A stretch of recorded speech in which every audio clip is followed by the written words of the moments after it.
মায়াপুরে তোমরা তো সবাই অনেকবার এসেছো, কিন্তু কোনো সময় কি এই জিনিসটা লক্ষ্য করেছো? আমরা এখন আছি মায়াপুরের ঘাটে। ওই দিক থেকে যাওয়া যায় হচ্ছে নবদ্বীপ, আর এদিক থেকে যাওয়া যাচ্ছে সরবগঞ্জ ঘাট।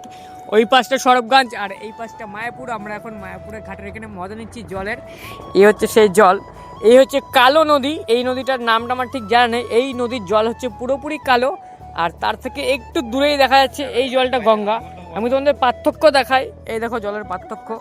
এই জায়গাটা গঙ্গা, আমার ডান পা গঙ্গা দিয়ে আছি, আর বা পা এই কালো নদীতে দিয়ে আছি। দেখতেই পাচ্ছ জল একদমই মিশছে না, এখানকার জল পুরোই আলাদা। তো মায়াপুরের ব্যাপারে এই জিনিসটা তোমরা কারা কারা জানতে আমাকে অবশ্যই কমেন্ট করে জানিও। আর তারপর আমরা চলে আসি এক কাকুর কাছে লেবু জল খেতে, কারণ লেবু জল খাচ্ছিলাম আর লেবু জলটা খুব ভালোও লাগছিল। কারণ আজকে সারাদিন আমরা ঘুরে বেড়াচ্ছিলাম, তার কারণে আমাদের গলাটাও শুকিয়ে গিয়েছিল।